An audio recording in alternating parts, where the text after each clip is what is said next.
Hello, my name is George. Do you ever think about the Bible?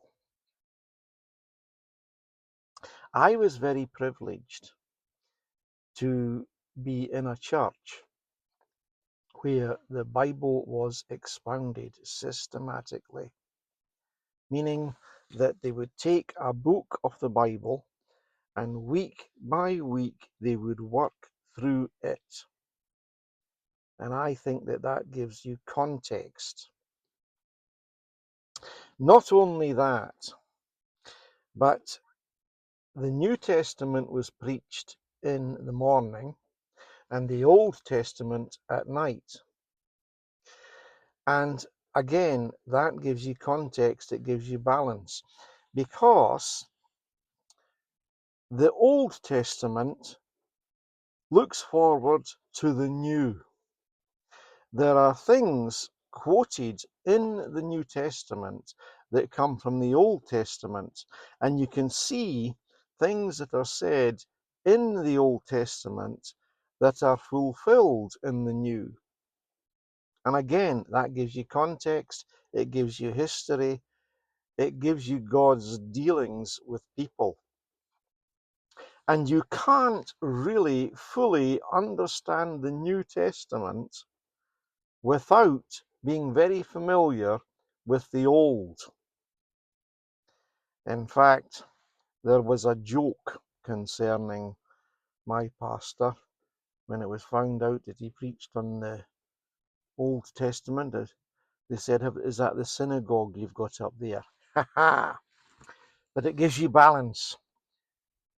The Old Testament is critical to your understanding of the New. Your understanding of the New Testament will be limited if you've never read the Old. And if all you've done is read bits and pieces of the Bible, you don't have context, you don't have history. In fact, you don't necessarily have um, what the writer's really saying. You can easily be fooled if all you do is pick and choose bits and pieces. When I look back,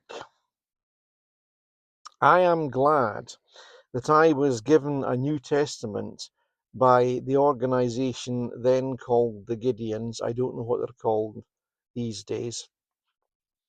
And I thought, I'm never going to read this, it's very boring. But a year later, when I couldn't get to sleep, I did, and I set myself a personal task.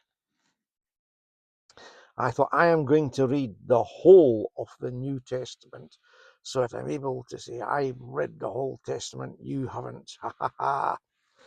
Well, I did read the entire Old Testament, and then I set myself another task. I decided to read the whole of the Old Testament. So I did. I read the entire Bible as a young man, not even out of school. And when I reflect upon that, I don't think I appreciated at the time how wise a decision that was, because I'd read the entire thing so that when I went to the church I knew what the minister was talking about. And we weren't just picking bits and pieces. I had read the entire Bible cover to cover. And if you've not done that, then you should set yourself the task of reading the entire Bible cover to cover. Some Bible reading plans might help. I can't comment on them because I've never successfully used any of them. I've tried some of them and got distracted. I just read it the way that the original hearers would have read it, in the order it was set. And even if you've got to plow through some of the difficult bits, it's worth it. You work hard at it, because it's not enough to read the Bible, you've got to read it with understanding. And a lot of people read it without understanding, and impose their preconceived ideas that they've got from other people or things they've heard. They impose their ideas into the Bible. That what you have to do is you need to read out of the Bible and understand it the way the original writers intended to communicate.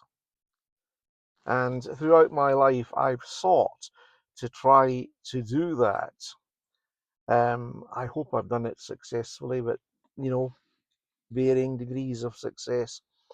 And I discovered as an 18-year-old that I could preach, and I knew that was a hefty weight, because those of us who teach, God will judge more strictly. And I find that a sobering thought. So I'm telling you, you need to read the entire Bible, cover to cover, and not impose your ideas on it, but let the Bible speak to you. And if it runs against the ideas that you already have, you know what's right? It's the Bible, not your ideas.